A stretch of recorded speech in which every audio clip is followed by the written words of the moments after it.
여러분, 많은 그리스도인들이 잘못하면 오해하기 쉬운 한 가지 문제가 있는데, 그것은 우리가 현재 가지고 살고 있는 이 육체에 관한 문제입니다.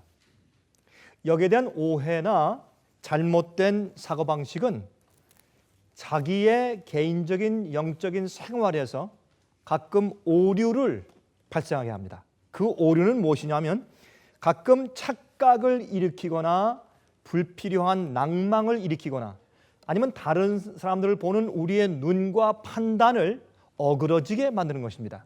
그래서 그것은 건강한 영적인 이해가 아니다라고 생각이 되는 것입니다.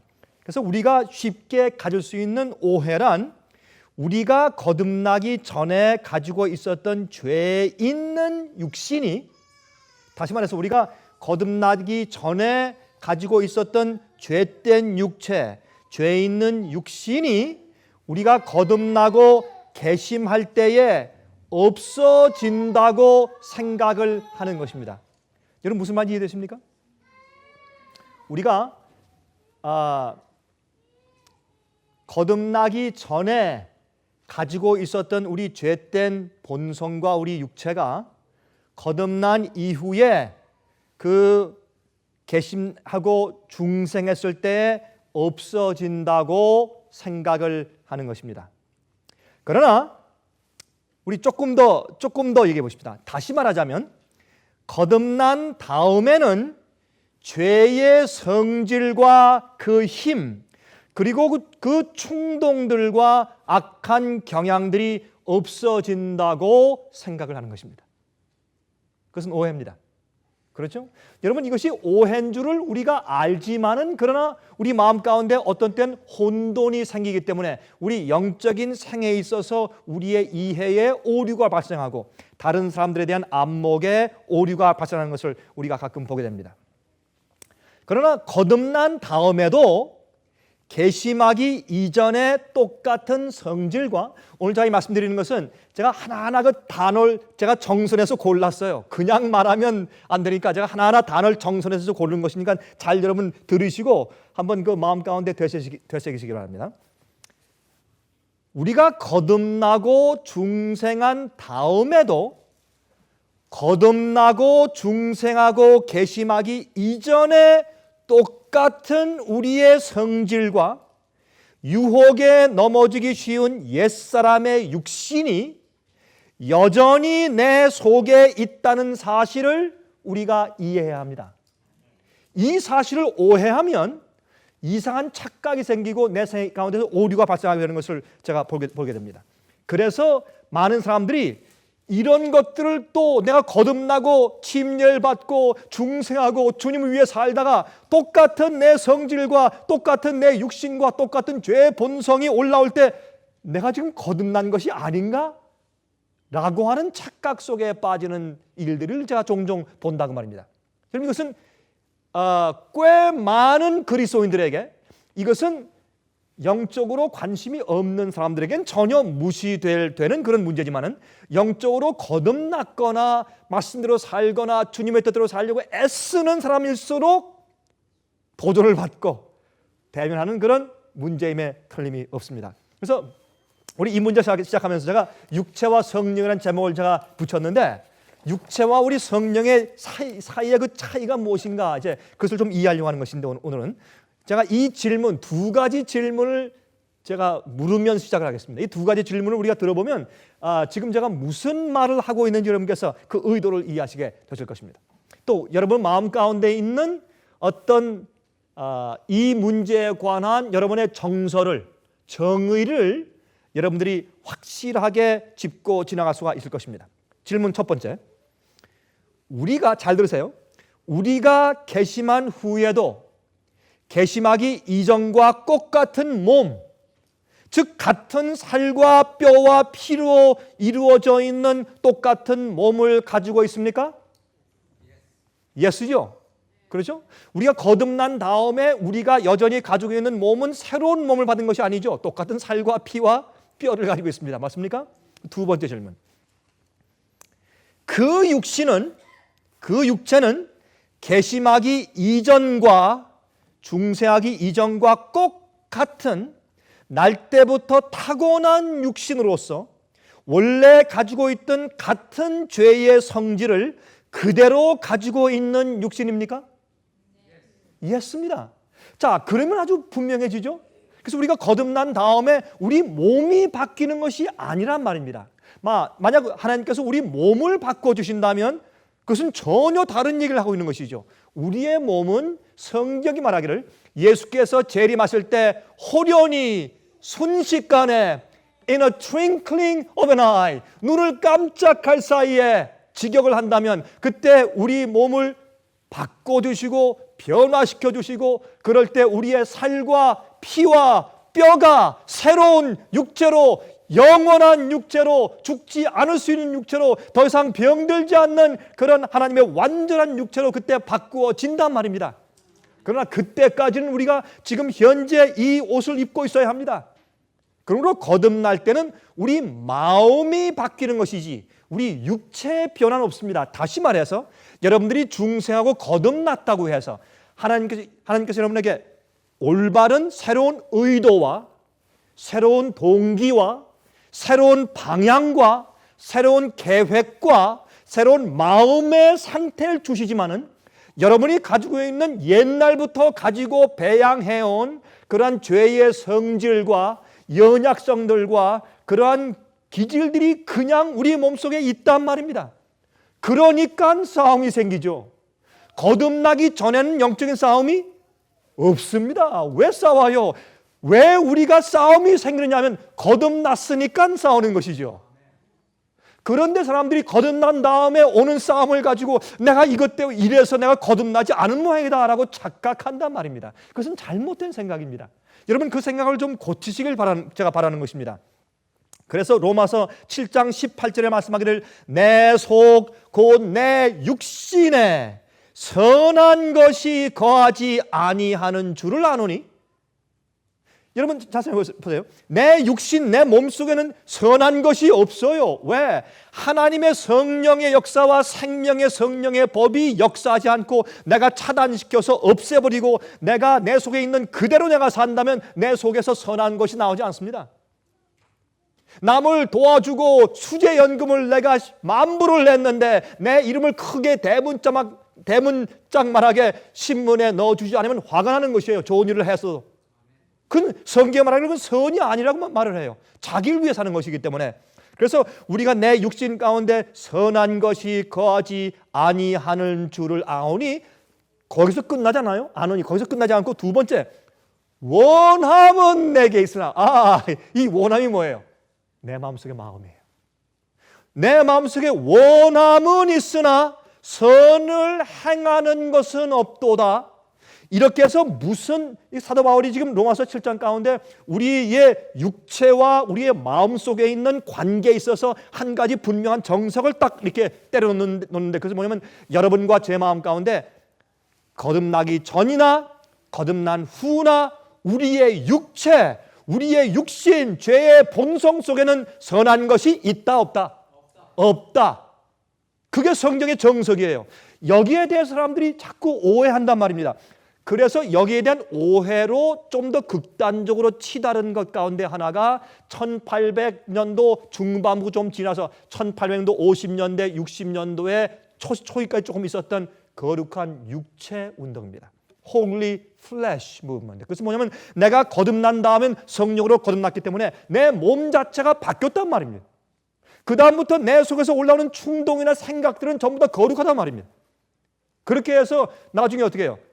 간음의 생각이 올라와도 이건 하나님이 주신 것이다 라고 그렇게 엉뚱한 말을 할 수밖에 없게 되는 거룩한 육체 운동이 생긴 이유가 거기서 기인하게 된 것입니다. 이 육체와 마음, 육체와 성령의 역사에 대한 상관관계를 사람들이 오해했다 그 말입니다. 그러므로 우리의 소망은 우리의 육신 속에 있지 않고 예수님 안에 있습니다.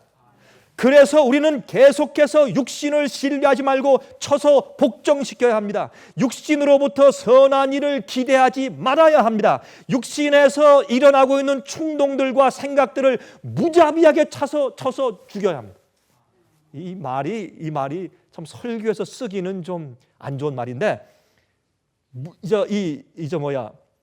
이 사도 바울이 설명한 고린도 후서에 설명한 그 헬라어 말을 갖다가 있는 그대로 한국말로 직역한다면 이런 얘기예요. 내 육신을, 그런 말 해도 되는지 모르겠어요. 육신을 패대기를 쳐서 두드려 패서 다시는 올라오지 못하고 기절하게 패자, 이런 말이에요. 육신을 쳐서 복종시킨다는 말은 그냥 패대기를 쳐서 그냥 때리고 때려서 감히 네가 어디 또 올라와 이렇게 하는데 얼마큼 하라? 매일 죽느라. 매일 하라 말이에요. 매일. 사도 바울도 자기가 성령이 충만하고 이방인의 사도로 살면서도 자기 마음속에 인간적인 죄의 육신의 연약성과 죄의 육신의 불순함이 무엇인지 그가 알았단 말입니다. 오죽하면 그가 나는 목표를 향해서 달려가고 있는데 내가 지금 허공을 치는 것처럼 싸우는 것이 아니야. 나는 내가 싸우는 상대가 뭔 줄 안다. 누구예요? 자기 자신. 내가 싸우는 원수는 나. 내 속에 나를 멸망시키는 원수가 내 속에 있다. 내 속에. 나는 그래서 내 몸을 쳐서 복종시킨다. 언제? 매일매일. 이것만 봐도 거듭난 다음에, 중생한 다음에 내 속에 있는 죄의 본성과 악한 경영과 내가 가지고 있는 악한 기질이 항상 그대로 있단 말입니다. 여러분, 이 일에 대해서 여러분 오해하시면 안 돼요. 이것을 가지고 여러분들 생각하실 때, 자, 그런데 어떻게 내가 거듭났는데 또 어떻게 마음가운데 울컥 이런 게 올라오냐 말입니다. 예? 어떤 데는 성스럽게 기도하고 있는데 그 미운 생각이 또 싹 지나가느냐 말입니다. 우리의 싸움은 우리의 육신을 복종시켜서 성령의 지배 아래 있도록 하는 것이 우리의 전쟁입니다.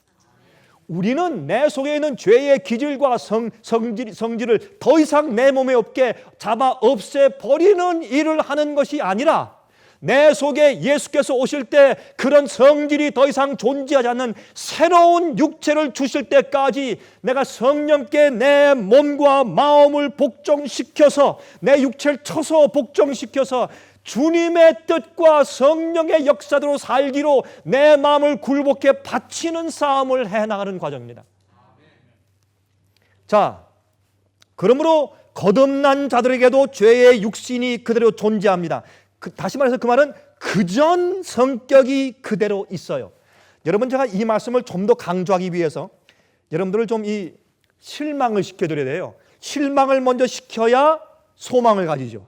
그래서 로마서도 7장을 보면 실망을 잔뜩 시키고 오라 나는 곤고한 삶이로다. 누가 나를 이 사망의 몸에서 건져내 줄 것인가 소를 지르게 한 다음에 그 다음에 8장에 와서 그러므로 예수 그리스도 안에 있는 자들에게는 정죄함이 없나니 이는 사망과 생명의 법이 죄와 성령과 생명과 성령의 법이 사망과 죄의 법에서 우리를 해방했습니다 하고 우리를 올려줘요. 그 올려주는 것은 우리의 모습을 똑바로 보게 하고 낙심시킨 다음에 올려준 거 아니에요. 우리 똑같은 걸 좀 해보십시다. 똑같은 걸. 여러분들을 낙심시키려고 이 말을 하는 것이 아니라는 것을 제가 말씀드리는 것입니다. 첫 번째, 거듭난 자들도 그들이 거듭나기 이전처럼 소견이 좁습니다. 원래 타고난 성격이나 기질이나 배양해온 성격이 소견이 좁은 사람이 있어요. 어떤 사람이 있어요. 아이고, 소견이 좁기는 철딱선이 없다. 그런 말을 하죠 우리가. 소견머리가 없다. 저는 경기도 출신이고 서울에 산 사람이기 때문에 서울말씨로 이런 말이 있어요. 아이고, 소견머리가 없다. 그런 말을 합니다. 거듭나기 전에 소견머리가 없고 마음이 좁은 사람이요, 거듭나도 소견머리가 없고 마음이 좁습니다. 여러분, 제 말이 틀렸어요? 똑같아요. 여러분, 제 말이 맞아. 여러분, 양심대로 생각해 보세요. 여러분, 소견이 좁은 사람이 거듭났다고 금방 마음이 넓어지지 않아요. 팁을요, 1불 주는 게 아까워서 살짝 이렇게 하는 사람이 거듭났다고 10불을 안 줘요. 똑같이 1불을 줘요. 팁을 낼 때. 저는 식당에 가서 이제 식사를 하게 되면 전 팁을 많이 주자고 주장하는 사람 가운데 하나입니다. 저는 팁을 좀 많이 주자. 왜냐하면 이 사람들은 팁을 보고 사는 사람들인데 왜 그 사람한테 2불은 내가 아끼고 안 아낀다고 해서 나한테 큰 문제가 아니지만 저 사람한테는 큰 문제다. 팁을 많이 주자. 전 그런 성격의 소유자예요. 그러나 여러분 보실 때 그러면 강 목사님은 관대한 분이네요. 그렇지는 않습니다. 제가 다른 데 또 인색해요. 거기에 이제 관대할지 모르지만은. 그러니까 우리가 거듭나기 전에 가지고 있는 기질이 거듭난 다음에도 똑같이 있다 그 말이에요. 인색한 사람들, 믿음이 좋은 사람들도 인색해요. 저는요, 여러분, 저는 지금 우리 생애빛 사업을 하고 있지 않습니까? 그러니까 우리 생애빛 사업에 헌금이 들어오는 그 문제에 대해서 제가 너무 잘 알지 않습니까? 누가 어떻게 언제 어떻게 도와주고, 그거는 사람보다 하나님의 성령께서 언제 어떤 사람들을 어떻게 감동해서, 어떤 때 우리가 어려울 때 어떻게 헌금이 들어오고, 어떤 프로젝트를 세울 때 누가 하나님께서 어떤 사람을 통해서 어떻게 도와주게 하시고, 그게 제 머리는 빤하지 않습니까? 이제 주님의 사업을 하는 사람이니까, 이것도 사업이니까. 그럴 때 가만히 보면 제가 그걸 느끼게 돼요. 사람에게는 헌금을 하는 것도 거듭나기 이전과 이후에 가지고 있는 성격에 굉장한 많은 차이가 있다. 제가 그걸 느끼게 돼요. 거듭났다고 해서 금방 관대해 주는 것이 아니더라고요. 이게 무엇을 말하는 줄 아세요? 여러분, 제 얘기를 계속 들어보세요. 이게 무슨 말인가? 여러분, 이 사실을 이해하시면 여러분들이 영적인 싸움을 하는데 많은 도움이 돼요. 이것이 제게 많은 도움을 주었기 때문에 제가 나누는 것입니다. 이것은 성경적이지 제 인간적인 추리나 이론이 아닙니다. 세심한 사람들, 마음이 예민한 사람들, 거듭난 다음에도 마음이 세심하고 마음이 예민해요? 그렇습니까? 예민해요. 똑같아요. 차이가 안 생겨요. 그 성격적인 육신의 기질 면에선 차이가 없이 그대로인데, 뭐가 차이가 생기느냐? 그런 가지고 있는 도구인 그 기질을 가지고 이젠 어떻게 사느냐, 누굴 위해 사느냐, 어느 방향으로 가느냐 하는 것이 달라진 것이지, 내가 가지고 있는 원래 도구는 그대로 가지고 있다 그 말이에요. 여러분, 이래요. 이 긍정적인 사람과 부정적인 사람에게 똑같은 문구를 주지 않습니까? 그 문구는 뭐냐 아십니까? 뛰는 사람 위에 나는 사람이 있다. 그렇죠? 이런 문구를 준다고 하십니다. 그러면요, 긍정적인 사람은 내가 지금 뛰고 있는데 곧 날 수 있다, 이렇게 생각을 해요. 그런데 부정적인 사람한테 주지 않습니까? 그럼 그렇게 생각해요. 네가 아무리 난다고 해봐라, 곧 내려와서 곧 뛸 수밖에 없다, 이렇게 생각을 해요. 똑같은 건데, 물컵에 반컵이 있는데 부정적인 사람은 반컵이 있네, 고맙네, 이렇게 하는데, 부정적인 사람은 반컵밖에 없어, 그래요. 똑같은 것을 보고, 그 성격과 기질이라고 하는 것은 여러분이 거듭나도 그대로 있는 것이에요. 그러나 이것을 가지고 이제 내가 가지고 있는 양양과 그릇을 가지고 내가 주님 위해서 어떻게 사는가, 내가 무엇을 위해 사는가, 날 위해 사는가, 하나님을 위해 사는가. 여기서 한 가지 우리 하나 좀 짚어놓고 지나가십시다. 그렇다고 해서 우리의 성질과 기질의 발전이 없느냐? Yes. 그 발전이 있는데 그것은 어떻게 영어로? Takes time. 시간이 걸려요. 이것은 우리의 인격의 발전에 필요한 것이고, 이것은 성화에도 필요한 것이고, 열매가 자라는 일에도 필요한 것이에요. 우리의 기질이 좋아지고 우리의 성질이 좋아지며 우리의 타고난 개성이 점점 발전하고 좋아집니까? 또 그래야 합니까? Yes, yes. 그래야 합니다.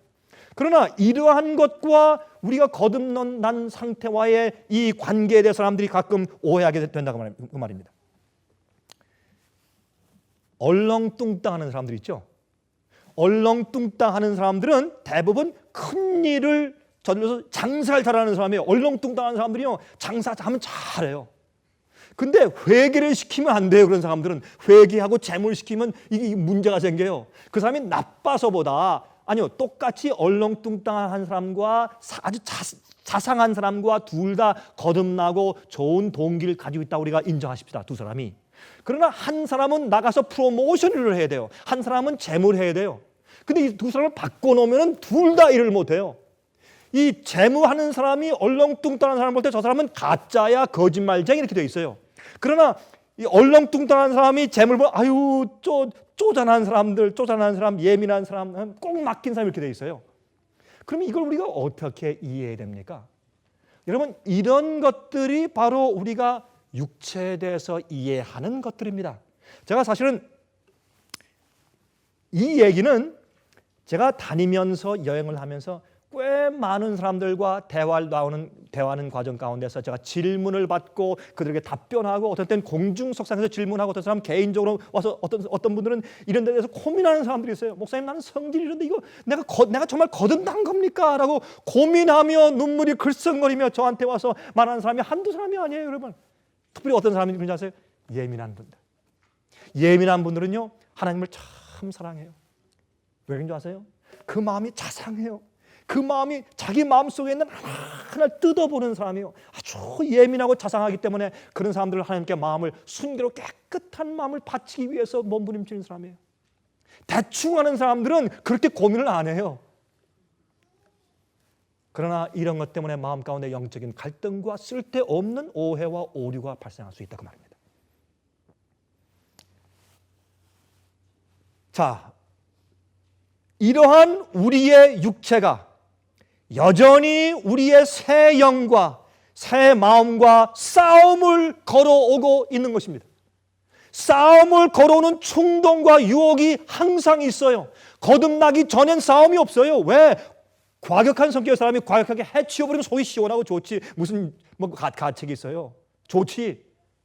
그러나 거듭난 다음에 마음을 주 앞에 바친 다음에 과격한 성격은 좋은 것이에요. 왜? 내가 과격하고 열심히 파야 일을 추진하게 해나가죠. 그렇잖아요? 사람이요, 조심스럽고 눈치 살피는 성격 가지고는 일을 못해요. 그런 사람에게 주 앞에 맡기는 일이 따로 있어요. 그러나 거듭나기 전에 과격한 사람은 남을 해쳐요. 그러나 거듭난 이후에 과격한 사람은 그 과격한 성격을 가지고 하나님과 남을 위해 살기로 하는 동기가 달라졌어요. 그럼에도 불구하고 과격한 충동이 내 속에 항상 있어 오는가? Yes. 이것을 어떻게 우리가 지배하느냐 하는 것이 그리스도인 싸움이에요. 이 과격함이 내가 거듭났을 때 내 과격함이나 예민함이 없어지는 것이다, 아니면 내 인색함이 없어져서 관대해진다, 이것은 여러분이 갑자기 이 땅에서 하늘로 점프해 올라가는 거예요. 그런 일은 없습니다, 여러분.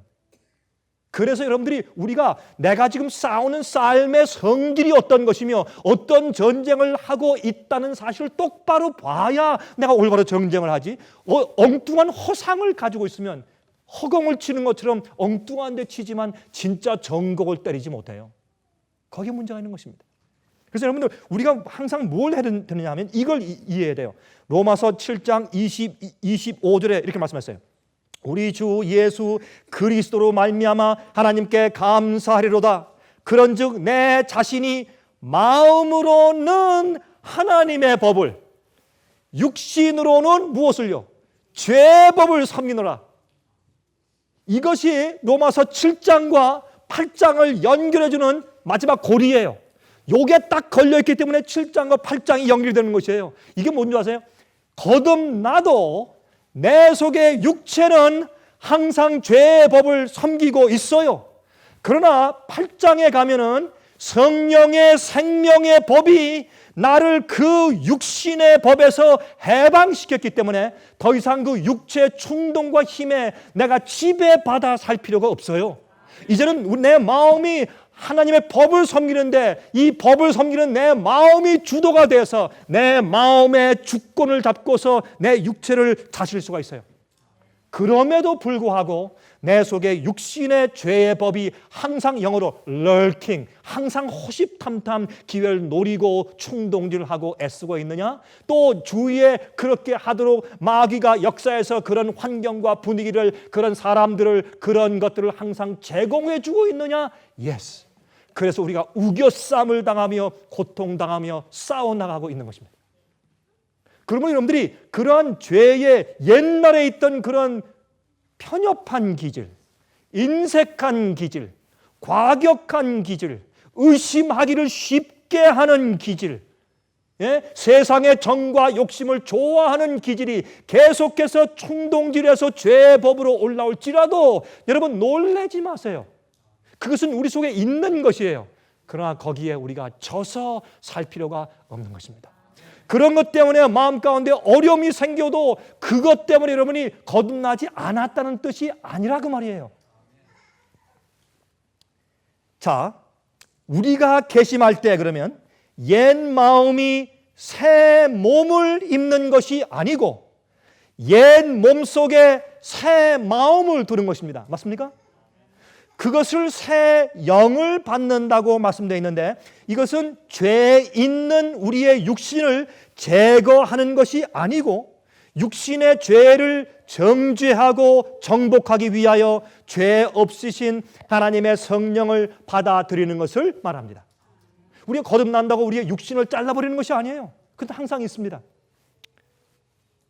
제가 빌립보 2장 5절 여러분 펴실 필요 없어요. 다 읽겠습니다. 여러분 잘 아시는 것이죠. 빌립보 2장 5절 제가 읽겠습니다. 잘 들어보세요. 너희 안에 이 육신을 품으라 곧 그리스도 예수의 육신이니. 틀렸죠? 뭐가 틀렸습니까? 너희 안에 이 마음을 품으라 곧 그리스도 예수의 마음이니. 이거 우리가 알면서 왜 어떤 데 오해하냐 말이에요. 우리가 거듭났을 때 예수의 육신을 품는 것이 아니라 예수의 마음을 품는 것입니다. 그 말은 무엇을 의미하느냐? 우리가 가지고 있는 육신은 그대로 있는데 우리 육신 속에 기록되어 있는 우리의 성질과 기질이 그대로 있단 말입니다. 단점과 장점과 좋은 면과 나쁜 면의 모든 육신의 기질이 아직까지 내 속에 있는 것입니다. 그래서 로마서 12장 2절을 말씀하기를 너희는 이 세대를 본받지 말고 오직 마음을 새롭게 함으로 변화를 받아. 마음이에요, 마음. 그럼 마음, 육체 속의 마음은 뭡니까? 육체라고 하는 것은 우리가 가지고 있는 도구요. 컴퓨터의 안에 있는 칩들이에요. 하드 드라이브 같은 메모리 칩들 말하는 것이에요. 그 컴퓨터 기계, 고체 자체가 그게 우리의 육체예요. 마음은 뭐예요? 그 속에 작용하도록 띄워놓은 프로그램이에요. 프로그램은 사람이 만들어서 띄워놓은 거예요. 그건 지울 수도 있고 또 다른 걸 할 수도 있고 나쁜 걸 넣을 수도 있고 좋은 걸 넣을 수도 있고 그래요. 그래서 이 차이가 있어요. 우리의 육신이 아니고 오직 마음을 새롭게 함으로 변화를 받아 하나님의 선하시고 기뻐하시고 온전하신 뜻이 무엇인지 분별하도록 하라.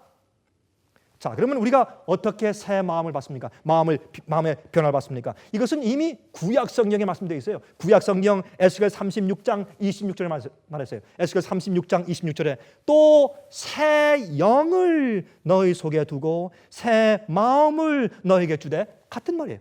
새 영, 새 마음 같은 말이에요. 그게 뭐예요? 너 지금 스피릿이 내 정신이 잘못되어 있어. 너 영이 잘못되어 있어. 그거 똑같은 얘기예요. 그러니까 영이 new spirit, new 정신, 새로운 태도, 새로운 내 감각, 새로운 방향, 새로운 의도 같은 말이에요. 그리고 내 마음 가운데 새 마음을 주는데 이제는 내가 사는 것이 나를 위해, 세상을 위해, 잘 먹고 잘 살기 위해서, 남을 내리눌러도 내가 잘 되기 위해서, 자랑과 허영을 위해서, 입맛을 위해서, 날 위해 살았어요. 예? 주님을 위해서 한다고 하면서도 날 위해 살았어요. 그러나 거듭난 다음에는 의도가 달라져요. 새로 창조받았기 때문에 내 스피릿이, 내 영이 새 마음으로 하나님을 찾아가요. 하늘에 있는 것들이 그립고 주님의 뜻대로 내 생애를 가져가는 것이 즐겁고 그렇게 하길 원하는 것이에요. 내 마음이 달라졌어요. 여기 다시 읽습니다. 에스겔 36장 26절에 또 새 영을 너희 속에 두고 새 마음을 너희에게 주되 너희 육신에서 굳은 마음을 제하고 부드러운 마음을 줄 것이며 그렇게 말했어요. 이것을 우리 마음속에 성령의 은혜로 채운다라고 우리가 흔히 말하는 것입니다. 성령의 은혜를 받는다, 성령의 은혜를 받았다. 바로 그것이 그런 말을 말하는 것입니다. 성령께서 우리가 막지 않았기 때문에 성령께 굴복할 때 열린 마음에 성령의 은혜가 들어와서 우리 마음에 있는 태도를 바꾸는 것이에요. 우리 마음의 정신을 바꾸는 것이에요. 사고방식을 바꾸는 것이에요. 의도를 바꾸는 것이에요. 목표를 바꾸는 것이에요. 방향을 바꾸는 것이에요. 그러나 여러분과 제 속에 아직 옛날부터 가지고 있던 몸이 그대로 있기 때문에 몸 속에 들어가 있는 하드드라이브의 메모리 칩에 있는 죄의 성질들이 그대로 있단 말입니다. 그것은 예수께서 오실 때 바꿔주신단 말입니다. 새 드라이브로, 새 칩으로, 새 메모리로 바꿔주시는데 어떻게 해요? 그래서 죄의 도말이 있잖아요. 죄를 도말하실 때 죄의 기록뿐만 아니라 내 속에 있는 죄의 성질까지도 새 몸으로 바꿔주셔버려요. 영원한 새 몸을 주세요. 그래서 히브리 10장 29절 보시면 하물며 하나님 아들을 밟고 자기를 거룩하게 한 언약의 피를 부정한 것으로 여기고, 잘 들으세요. 이제 은혜의 성령을 욕되게 하는 자의 당연히 받을 형벌이 얼마나 더 중하겠느냐 너는 생각하라. 여기 설명하기를 은혜의 성령을 그랬어요. 성령이 뭐예요? 은혜의 성령이에요. 성령의 역사를 받아들이면 내 속에 은혜의 역사가 있는 것이에요. 그럼 이 은혜의 역사가 무엇이냐 보십시다. 우린 지금 무슨 왕국에 있습니까? 영광의 왕국에 있습니까? 은혜의 왕국에 있습니까? 은혜의 왕국. 은혜의 왕국은 죄의 세상에 그대로 살고 있고 마귀가 주인인 세상에 살고 있으며 또한 죄의 본성을 가진 몸을 그대로 가지고 있으면서도 내 마음속에 하나님의 왕국이 이루어져서 역사하는 것을 은혜의 왕국이라고 해요. 그건 하나님의 원칙과 진리와 성령의 감동하심이 내 마음속에 들어와서 나를 주장해요. 그것이 은혜의 왕국이에요. 영광의 왕국은 그 은혜의 왕국이 실제로 실현되어서 내 이 세상이 하나님의 왕국이 되고 내 몸도 더 이상 죄의 성질이 없는 완전한 영광의 몸으로 변해요. 그 다음부터 우리가 그것을 영광의 왕국에 들어간다고 말하는 것입니다. 지금 우리가 은혜의 왕국 가운데 있는 것이에요. 그래서 이 영적인 투쟁을 사도 바울은 이렇게 설명했어요. 로마서 5장 19절부터 21절까지 잘 들어보세요. 로마서 5장 19절부터 21절까지. 한 사람의 순종치 아니함으로 많은 사람이 죄인 된 것 같이 한 사람의 순종하심으로 많은 사람이 죄인이 되리라. 율법이 가입한 것은 범죄를 더하게 하려 함이라. 그러나 잘 들으세요. 죄가 더한 곳에 은혜가 더욱 넘쳤나니. 이게 성령의 역사예요. 이는 죄가 사망 안에서 왕노릇한 것 같이 은혜도 또한 의로 말미암아 왕노릇하여 우리 주 예수 그리스도로 말미암아 영생에 이르게 하려 함이라 그랬어요. 자, 죄는 파워입니까? 예, 죄는 힘이에요. 근데 여기 성경 말하기를 은혜도 힘이다. 죄가 파오면 죄는 우리를 억어해서 우리를 죄 짓게 만들고 끌고 가고 또 우리를 노예 삼아요. 죄는 파워입니다. 그런데 우리가 마음을 열고 굴복하고 중생하고 주 앞에 엎드리면 주님께서 주님의 성령이 내 속에 들어와서 나를 주관하시기 때문에 이젠 죄가 내게 파워가 없어져요. 그리고 은혜도 힘이에요. 은혜는 성령의 다스림이고 죄는 내 육체의 다스림이에요. 그래서 저는 이 제목을 육체와 성령이라고 말하는 것입니다. 우리가 범죄할 때 왜 범죄하는가? 내 속에 있는 육체가 다스리도록 내가 힘을 줘버린 것이에요. 거기에 권세를 줘버린 것이에요. 그래서 육체가 왕이에요. 그러나 성령이 왕이시면 내가 은혜로 사는 것이에요. 그 은혜는 죄가 많은 곳에 은혜가 넘치고 의로 말미암아 은혜도 또한 의로 말미암아 왕노릇해요. 우리의 육체는 죄로 왕노릇해요. 그러나 은혜는 의로 왕노릇해요. 내가 편협한 마음을 가지고 있든지 관대한 마음을 가지고 있든지 내가 얼렁뚱땅한 마음을 가지고 있든지 소심한 마음을 가지고 있든지 그건 막론하고 내 마음에 가지고 있는 기질이 어떠함에서가 아니라 하나님께서 내게 베푸시는 성령의 은혜에 내가 굴복한 상태이기 때문에 그 은혜의 원칙이 내 마음을 주관하고 살게 돼 있어요. 그것이 계속될 때 그 다음부터 우리가 무엇을 합니까? 내 성격의 인격과 열매의 완전한 아름다움이 참 부족하구나. 내가 가지고 있는 육신의 선함이 없구나. 그러므로 우리의 표본이 누가 됩니까? 예수님이 되는 것입니다. 그래서 우리가 성장할 때 성경은 뭐라고 말합니까? 예수 그리스도의 머리에 장성한 분량까지 자랄지니 그랬어요. 여러분, 예수님의 성격은 말이요, 이 성격에 큰 성격으로 내 성격이 있다고 이제 사람들은 말을 합니다. 근데 내 성격 가운데 성격이 어떤 사람은 우리는 그래요. 이 성격이 강한 사람이 있고 또 어떤 사람은 이 성격이 강한 사람이 있고 다 이렇게 분류가 되는데 예수님 안엔 네 가지 성격이 골고루 있어요. 예수님께 그 네 가지 특징이 골고루 있어요. 예수님께서는 담대하실 때 담대하시고, 아주 자상하실 땐 자상하시고, 동정적일 땐 동정적이시고, 정의를 위해서 할 땐 정의를 위해 쓰고, 공의가 있으시고, 그런 분이에요, 예수님은. 그러한 우리의 골고루 잘 완전하게 배양된 우리의 품성을 위해서 목표를 향해서 우리가 달려간단 말이에요. 그래서 사도 바울도 나도 목표에 다 이르렀다함이 아니라 내가 그 목표를 향해서 달려가고 있기 때문에 거기 방해하는 뭐를, 내 육체를 맨날 쳐서 복종시킨단 말입니다. 자, 또 이 말씀을 좀 이해하고 싶다. 첫째 아담의 몸속에 우리가 다 들어가 있습니다. 그건 무슨 표현이냐? 아담이 가지고 있던 육체의 성질을 우리가 그대로 다 받고 태어났습니다. 둘째 아담인, 자, 그렇기 때문에 아담은 첫째 아담이고 예수님을 둘째 아담이라고 성경은 말하죠. 우리가 첫째 아담에 동참해서 똑같은 성질의 몸을 받고 태어난 것처럼 우리가 거듭날 때 어디에 속하게 됩니까? 예수의 마음에 속하게 돼요. 그래서 우리는 둘째 아담인 예수님 속에 있는 것입니다.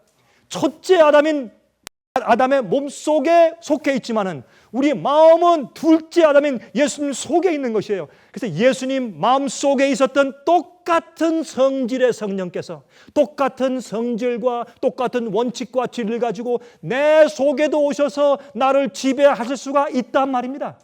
그래서 이 거듭났다고 하는 것은 마음 속에서 일어나는 거듭남을 말하는 것입니다. 그리고 예수님께서 우리와 같은 육체 속에 오셨어요. 예수께서 아담의 몸속에 오셨죠? 그건 무엇을 말하는가? 그리고 성령이 충만한 마음으로 사셨어요.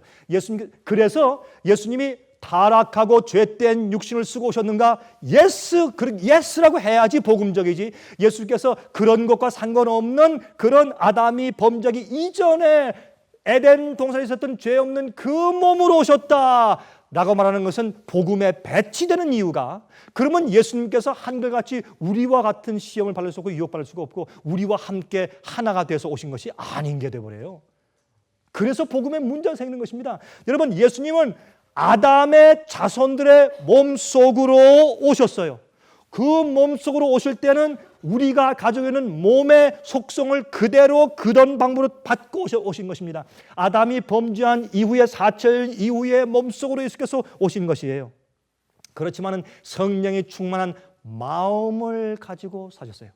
그러므로 우리도 그 마음을 매일 받고 내 몸과 육체를 쳐서 복종시키면 나도 예수님께서 사신 것처럼 그런 아름다운 완전한 품성의 생애를 나도 살 수 있다는 것입니다. 그러나 이 사실을 이해할 때 사람들은 무엇을 자꾸 오해하냐면 내 마음 가운데 자꾸 올라오는 죄의 본성의 충동과 유혹과 시련들에 빠져서 어려움 당할 때가 종종 있단 말입니다. 그러면서 두 가지 일이 생겨요. 내 속에 성령께서 역사하지 않는가? 두 번째, 내가 정말로 거듭난 자인가? 이 두 가지 생각이 우리를 괴롭히는 것입니다. 여러분들 이걸 이해하세요.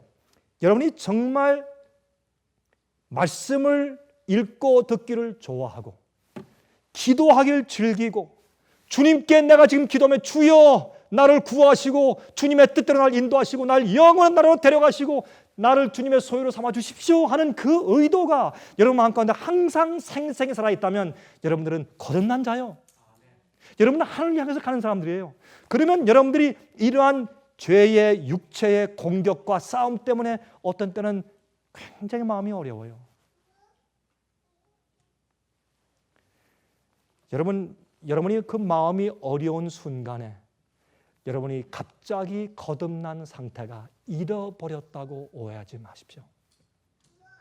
그거는 여러분들에게 낭망을 주고, 두 번째, 여러분이 이 육체를 가지고 있는 한 아무리 애를 쓰고 몸부림을 쳐도 가질 수 없는 어떤 하나의 경험을 가지려고 여러분이 애쓰게 되는 것입니다.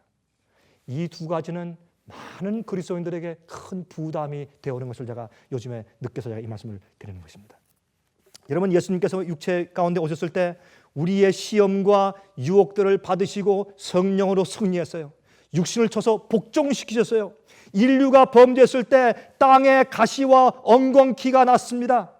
예수님께서 그 죄로 인해 저주를 받은 그 땅의 엉겅퀴와 가시로 엮은 관을 쓰셨어요. 거기에 찔리셨어요. 이것은 무엇을 말하는가 하면 우리의 연약하고 퇴폐된 이 몸속에 와서 그 몸에 시달리는 시련을 예수께서도 당하셨다라는 것을 말하는 것이에요. 그게 예수님이에요. 예수님은 고개 높이 올라서 우리가 이해하는 우리의 육체와 싸우는 그런 시름을 예수님께서 정확히 경험하지 않는 높은 하늘에 계신 그런 분이 아니에요. 그건 오해하는 것이에요. 예수님은 우리 곁에 오셔서 내 싸움과 내 스트러글을, 내 투쟁을 이해하시는 분이세요. 그래서 여러분, 자 들어보세요. 이제 그러면 히브리서 5장 7절부터 9절 잘 들어보세요. 그는 육체에 계실 때 자기를 죽음에서 능히 구원하실 이에게 심한 통곡과 눈물로 간구와 소원을 올렸고 그의 경외 하심을 인하여 들으심을 얻었느니라. 이 말씀을 해석할 때 어떤 사람이 이렇게만 해석해요. 예수님께서 기도하신 것은 기도하신 것은 우리의 구원과 우리 죄를 위해서 기도하신 것이죠. 정말 그래요? 여러분, 정말 그래요? 여러분, 히브리 5장을 가서 공부해 보세요. 히브리 5장은 우리 죄를 위해서 기도하시는 예수님을 묘사한 장이 아니에요. 히브리 5장은 우리의 연약함을 채울하시는 우리의 대제사장으로서 우리와 똑같은 자로서 우리를 이해하시는 분으로 우리의 대표자 대제사장이 될 수 있다. 그걸 설명한 장이에요. 그러므로 여기에 예수께서 이 기도하실 때 심한 통곡과 눈물로 간구와 손을 올렸고 그 경외하심을 인하여 들으심을 얻었다는 것은 예수님께서 우리와 같이 우리의 육신의 연약함과 투쟁하신 것을 말하는 것이에요. 또 보세요. 예? 그가 아들이시라도 받으신 고난으로 순종함을 배워서 온전하게 되었은즉. 이 말씀은 제 마음 가운데 큰 용기와 위로가 돼요. 우리 주님도 우리가 가지고 살고 있는 이 육신이 얼마나 퇴폐되었다 하는 것을 예수님께서 실제 피부로 느끼고 경험하신 분이세요. 그래서 어떻게 해요? 이 고난을 통해서 여기서 싸우고 눈물 흘리고 손을 올리고 마귀가 공격할 때 성령의 은혜를 받고 승리하기 위해서 싸우시고 예수님의 몸속에서 타락한 본성의 충동들로 주님을 괴롭힐 때 남이 예수님을 괴롭히고 때릴 때 주님께서 복수하고 싶은 그런 충동이 마귀에 의해서 조장될 때 주님께서 그거 싸우셨단 말이에요. 예수님의 시험은 어떤 사람들이 이렇게 생각해요. 예수님은 그런 갈등이 없었죠. 그런 갈등이 있으면 예수님은 하나님이 아니시고 신이 아니시죠. 여기에 오해가 생기는 것이에요. 우리는 하나님의 성육신에 대해서 우리가 다 이해할 수 없어요. 신비해요. 그러나 성경에 나타난 그 액면만 가지고 볼 때 주님께서 우리 같은 육신을 쓰시고 우리 속에서 죄와의 육신의 죄성과 싸우시는 고통이 있었는데 어떻게 싸우셨냐면 심한 통곡과 눈물과 간구와 소원을 올렸다 그랬어요. 예수님은. 그가 아들이시라도 받으신 고난으로 순종함을 배워서 온전케 되었은즉, 그 다음에 보세요. 자기를 순종하는 모든 자에게 영원한 구원의 근원이 되시고, 이것이 구원이다 하는 근본을 제시해 주셨어요. 나도 예수님이 이런 육체를 가지고 이 땅에 오셨음에도 불구하고 외부적인 마귀의 시험과 내부적인 고통이 있었음에도 불구하고 주님은 죄를 한 번도 짓지 않고 승리하셨다. 나도 가능하구나. 내 속에 있는 모든 죄성과 죄의 충동들 자체가 문제가 아니구나. 내가 예수의 마음을 받아야겠구나. 그래서 모든 믿는 자에게, 순종하는 자에게 영원한 구원의 근원이 되신 것이에요. 근데 어떤 때는 우리가 이 거룩한 육체 운동처럼 믿지는 않지만은 비슷한 사고방식이 우리 마음 가운데 들어올 수가 있는 것입니다. 그것은 위험한 것입니다. 그것은 우리가 정말 매일매일 내가 지금 싸워나가는 것이 무엇인지에 대해서 이 각도를, 초점을 조금 다르게 만들 수 있다고 말입니다. 그러므로 현재 우리가 매일 해야 할 일은 무엇인가? 나는 날마다 어떻게 한다? 죽노라. 나는 날마다 죽노라. 어디에 대해서 죽는단 말이에요? 어디에? 뭐가 죽어요? 뭐가? 육체가. 육체와 성령 아니에요. 나는 매일 육체가 죽는다. 다시 내가 거듭났어도 거듭난 후에 나는 육체가 죽어야 돼요. 내일도 뭐가 죽어야 돼요? 육체가 죽어야 돼요. 모레도 뭐가 죽어야 돼요? 육체가 죽어야 돼요. 글피도 뭐가 죽어야 돼요? 육체가 죽어야 돼요. 다음 달에 내년에 10년 후에도 뭐가 죽어야 돼요? 매일 육체가 죽어야 돼요. 그렇게 하는 일이 우리의 영적인 그리스도의 투쟁이에요. 어떤 사람들은 거듭나고 내가 말씀을 한 달 동안 읽고 내가 일주일 동안 금식했기 때문에 내 마음 가운데 육체가 거룩해진 줄 알아요. 아닙니다. 여러분이 30일 동안 금식을 했다고 할지라도 여러분 육체는 그대로 있어요. 그런데 여러분이 30일 동안 금식한 다음에 나중에 내가 30일 동안 금식해서 내 몸이 거룩해졌으니까 이제 내가 한 일주일 동안 기도하지 않고 말씀 읽지 않고 내가 좀 살아보자 해보세요. 30일 동안 금식하기 이전에 여러분의 못된 기질이 그대로 다 올라와 버려요. 맞습니까? 안 맞습니까? 그건 뭘 의미해요? 우리의 그리스도인 싸움은 우리의 육체를 죽이려고 하는 싸움이 아니고 억어하는 싸움이에요. 더 이상 육체가 나를 지배하지 못하게 하는 싸움이에요. 그래서 여러분들이시여 이렇게 하지 마세요. 여러분들이 일주일 금식하고 다 잘 살다가 어떤 데다 딱 보니까 갑자기 어떤 일에 또 다 그냥 또 부인하고 싸움이 생기거나 남편하고 싸움이 생겨버렸어요. 그러면 다 내가 이 거듭난 게 아니네. 내가 이 일주일 금식이 잘못했구나. 그렇게 생각하지 마세요. 여러분이 육체의 죄성을 없애기 위해서 금식한 것이 아니라 여러분의 마음을 깨끗하게 하고 몸을 깨끗하게 해서 주님께서 여러분 마음 가운데 훨씬 더 확실하게 거하시고 은혜의 역사가 더 확실하게 거하게 하기 위해서 여러분의 마음과 몸을 연 것인 것뿐이에요. 여러분 열흘, 20, 30일 동안 금식했다고 여러분의 육체 가운데 있는 죄의 성질이 그만큼 죽은 것이 아니에요. 여기에 대해서 많은 사람들이 잘못 인식하고 있는 것을 가끔 보게 되는 것입니다. 그래서 고린도 후서 4장 10절과 11절 보시면 이런 말씀이 있어요. 우리가 항상, 잘 들으세요. always, 항상 예수 죽인 것을, 여러분 예수 죽인 것이 뭐예요?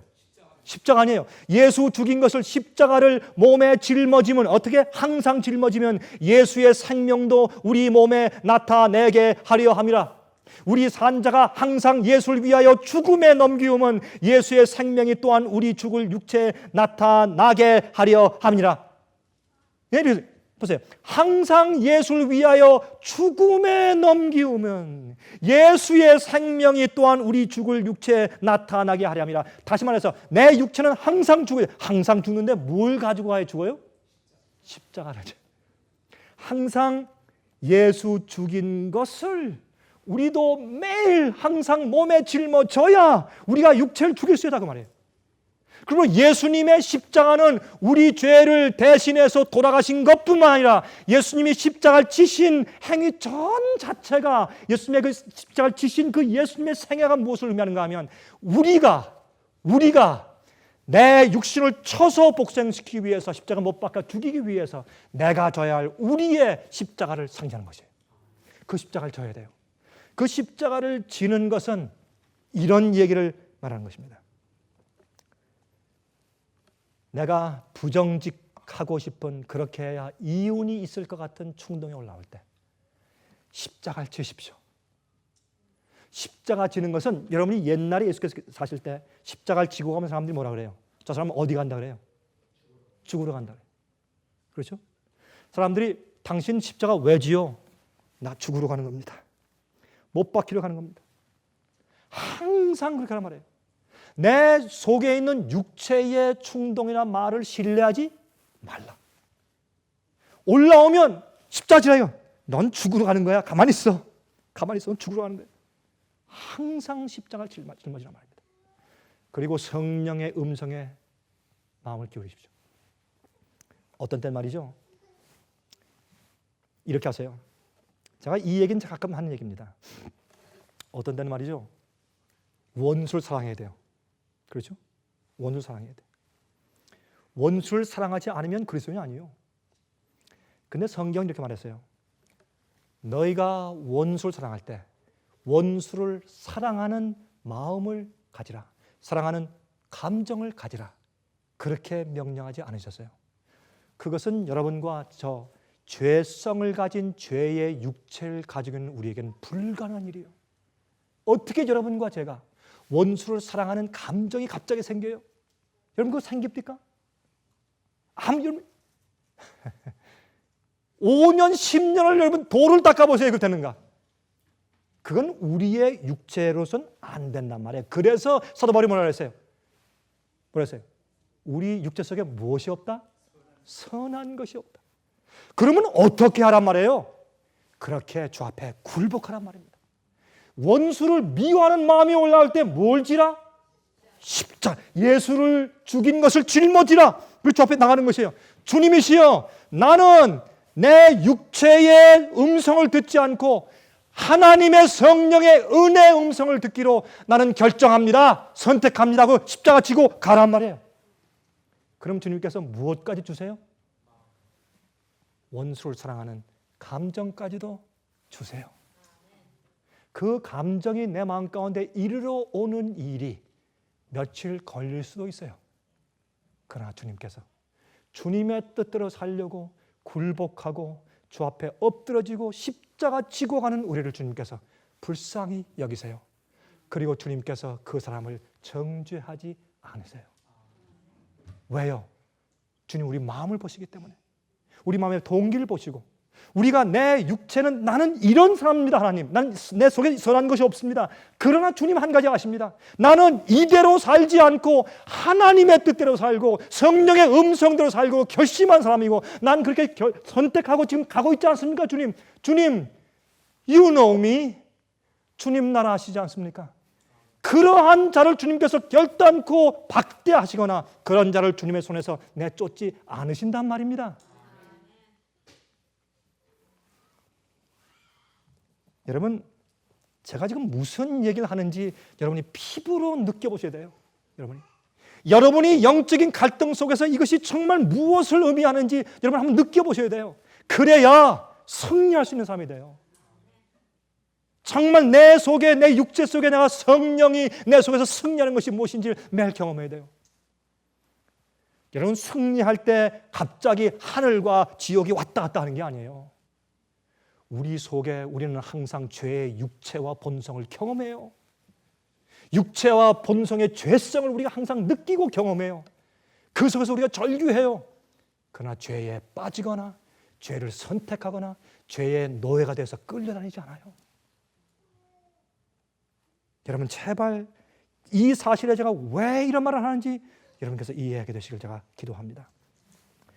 그래서 내가 내 육체에 대하여, 육체의 욕심과 정욕에 대하여 죽기로 선택해야 예수께서 내 속에 사세요.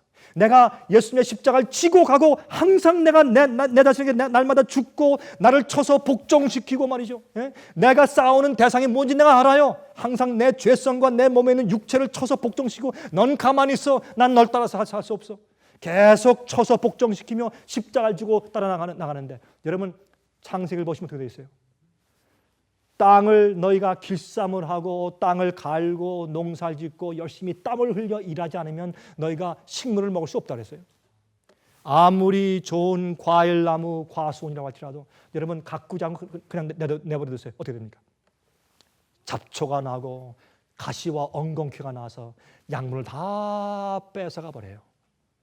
그리고 그 나무 실과는 찌그러지고 시고 맛없는 이상한 사과로 변해버려요. 마찬가지입니다.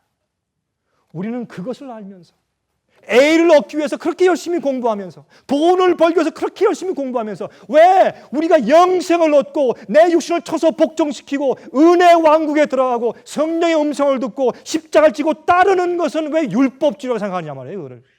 예? 아니, 돈 벌기 위해서 그렇게 열심히 일하는 사람이 왜 내 영생을 위해서 일하지 않냐 말이에요. 일해야 돼요. 그것도 일해야 돼요. 십자가를 지고 따르고 내 자신을 굴복시키고 부인하고 쳐서 복종시키는 일을 해야 돼요. 그러므로 우리가 주님과 함께 이 땅의 승리의 생활을 살아가는 과정에서 그러한 처절한 전쟁의 경험들이 매일매일 우리 마음 가운데 있어야 합니다. 그런 경험 가운데 또 어떤 사람들은, 마음이 약한 사람들은 이런 경험이 자꾸 갈등이 있고 어려움이 있는 거 보니까 내가 거듭나지 모양이네, 이보다 좀 더 편안한 구름 위에 떠 있는 그런 평화가 항상 내 마음을 유지해야지. 그것도 오해입니다. 그래서 이쪽으로도 빠지지 말고 저쪽으로도 빠지지 말아야 합니다. 우리 항상 정도에 있어서 우리가 밸런스, 균형을 잘 맞춰서 말씀과 진리와 경험을 이해해 나가야 되는 것입니다. 성령으로 거듭난 자는 더 이상 그 악한 죄의 육체의 힘에서 벗어나서 성령의 지배 아래 있는 것입니다. 이제 그러므로 골로새서 3장을 보시면 3장 1절부터 보시면, 그러므로 너희가 그리스도와 함께 살리심을 받았으면 위의 것을 찾으라 그랬고, 거기에 그러므로 땅에 있는 지체를 죽이라, 곧 음란과 부정과 사욕과 악한 정욕과 탐심이니 탐심은 우상숭배니라. 너희 지체를 항상 죽이라 그랬어요. 우리의 구원은 우리 육체의 권세, 그 힘에서부터 구원받는 것입니다. 육체의 힘에서 벗어나는 것이에요. 그래서 우리의 구원은요, 매일매일, 그래서 구원은 매일매일 받는 것이에요. 한 번 구원받고 영원히 구원받는 것이 아니라 매일 받는 것이에요. 왜? 매일 내 육신의 세력과 권세와 힘에서부터 벗어나는 것이 구원이에요. 주님의 성령의 은혜와 역사를 통해서. 그러므로 고린도전서 9장 26절 27절에 내 몸을 쳐서 복종케 함은 내가 남에게 전파한 후에 자기가 도리어 버림이 될까 두려워함이로다. 이것은 사정없이 때려 패는 것을 말하는 단어예요.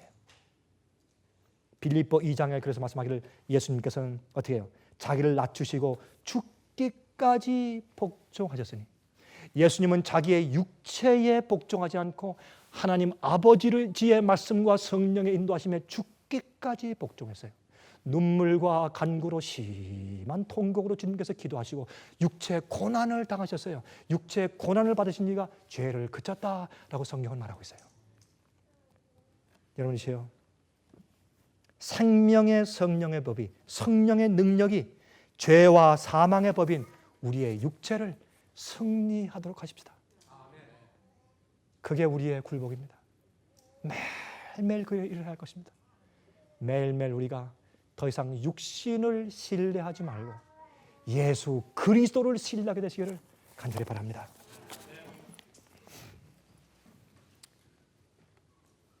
하늘에 계신 우리 아버지, 오늘 이 시간 우리 주의 진리의 말씀에 입각해서 우리의 육체의 악함과 선함이 없음을 주 앞에 솔직히 시인하고 받아들입니다. 동시에 주의 말씀과 주의 진리에 입각해서 우리가 예수 그리스도의 마음을 받고 성령의 은혜를 선택하면 우리가 육신에 져서 살 필요가 없고 승리하는 자가 될 수 있다는 것을 또한 우리가 받아들입니다. 주님이시여, 그래서 우리가 모두 한 교회로서 오늘 주의 성령께서 우리 마음속에 내재하셔서 간절히 원하는 우리 심령 속에서 참으로 거듭난 자가 되게 해주시기를 우리가 함께 주 앞에 간구하오니, 저희 마음속에 성령을 많이 보내주셔서 주님께서 이 땅에 사실 때에 육신을 쳐서 복종시키시고 우리의 온전한 영원한 구원의 근원 되신 것처럼 우리도 주님의 발자취를 따라갈 수 있도록 해 주시옵소서.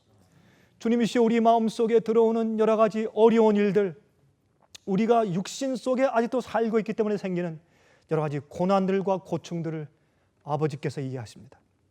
그러므로 우리에게 변호사이신 주님이 필요하지 않습니까? 주여, 연약한 저희를 불쌍히 여기시고 이 속에서 주님께서 우리에게 새 몸을 주시는 그날까지 낙심치 않게 하시며 끝까지 목표를 향해서 달려나가게 하시며 매일 날마다 우리가 자신을 쳐서 복종시켜서 죽는 경험에 성공하게 도와주시옵소서. 그리고 이런 영적인 투쟁 속에서도 세상이 주지 않고 다른 사람이 이해하지 못하는 하늘의 평화와 평강이 우리 마음 가운데 항상 깃들게 해 주시옵소서. 주님의 위로가 참으로 항상 투쟁하는 마귀와 싸우고 죄와 투쟁하는 주님의 종들에게 이제부터 영원히 거해 주시옵소서. 살아계신 예수 그리스도의 거룩하신 이름을 의지하여서 간절하게 기원합니다. 아멘.